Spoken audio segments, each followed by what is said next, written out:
Hello, I'm Steve, and this is Ducati It Yourself, and I will be removing and replacing my rear fender on my Ducati Monster.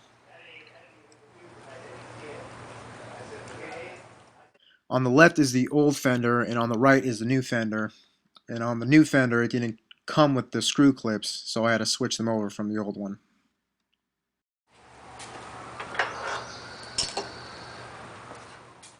To give myself more working room, I decided to remove the exhaust pipes.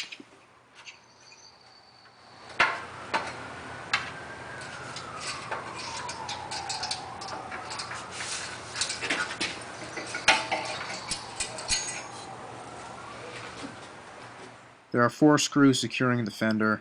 I use a second Allen wrench for the anchor screws underneath. When you get down there, they're not very hard to miss, so you'll see them right away.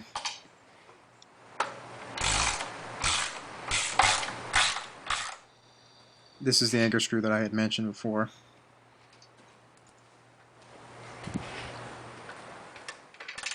Here the fender got stuck in place, so I'm just loosening up the bolts to get it out.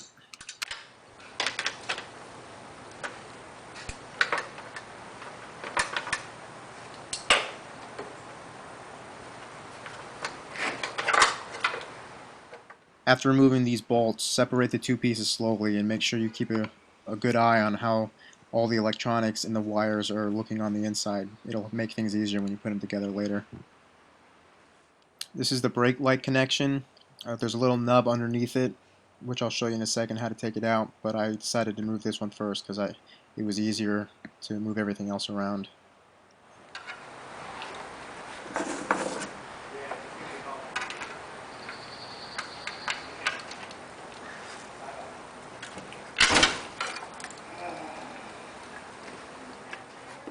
That black nub on the bottom is what keeps it in place. I'll close up on it so you can see what I'm talking about.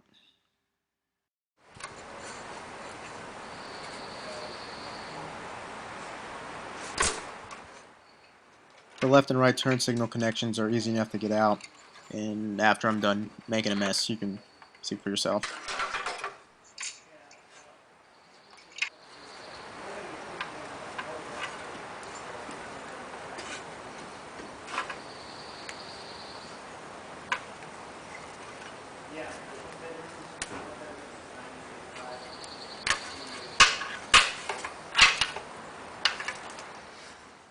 The screws for the brake light take a 6-point hex key.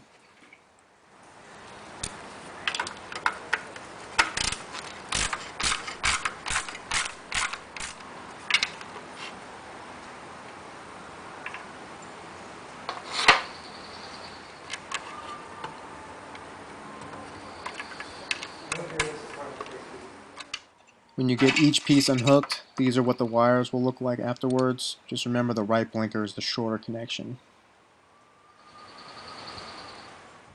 The seat lock cable is the one cable that gave me the most trouble. When removing the two pieces, keep a close eye on how it looks and how it fits into the piece, because it'll save you a lot of headache and pain further down the line, which you'll see when I put everything back together. I use electrical tape to secure the connections down. Shortly you'll see how I put everything back together, and by doing this I found that it makes everything a lot easier, so everything's not moving around when I put everything back together. The seat lock cable aside, putting everything back together is just a matter of doing everything in reverse. So if you can remember how everything looked, then installing it will be simple.